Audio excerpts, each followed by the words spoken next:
राजकारणामध्ये लोकशाहीमध्ये संसदीय लोकशाहीमध्ये विरोधकांना सुद्धा महत्व आहे हे मोदी मानायला तयार नाहीत. हा संविधानाला खतरा आहे. मोदींना लोकसभा विधानसभा या विरोधकांशिवाय हव्यात. मोदींना देशामध्ये पुतीन मॉडेल आणायचं आहे.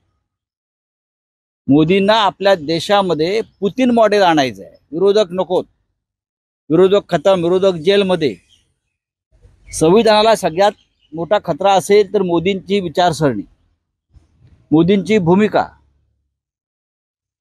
खोटं बोलायचं, विरोधकांना बदनाम करायचं, विरोधकांवरती खोटे आरोप करायचे, विरोधकांना तुरुंगात टाकायचं, विरोधकांना धमक्या द्यायच्या आणि धमक्या देऊन सगळे भ्रष्टाचारी लोक खंडणीखोर आपल्या पक्षात घ्यायचे.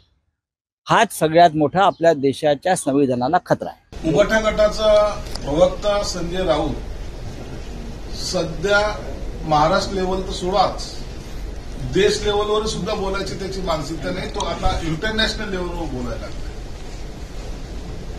भारताच्या पंतप्रधानांची तुलना पुतीन बरोबर केली आज. उद्या तो अमेरिकेच्या राष्ट्राध्यक्षाबरोबर करेल. परवा तो आणखी अफगाणिस्तानच्या बोलेल. जगभराच्या लोकांच्या नेत्यांच्या बरोबर आपल्या पंतप्रधानांची तुलना करून त्यांची असलेली इमेज डाऊन करण्याचा प्रयत्न आपण करतोय. या अभिमानात तो किंवा त्या गर्वामध्ये तो संजय राऊत आहे.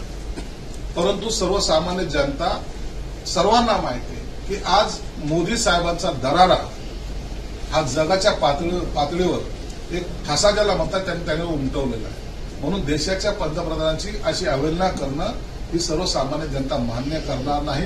आजही आघाडीकडे, आजही त्या इंडियाकडे पंतप्रधानांचा उमेदवार कोण हा जो क्वेश्चन मार्क आहे हा कुणीही पुसू शकलं नाही, ते सांगू शकले नाही.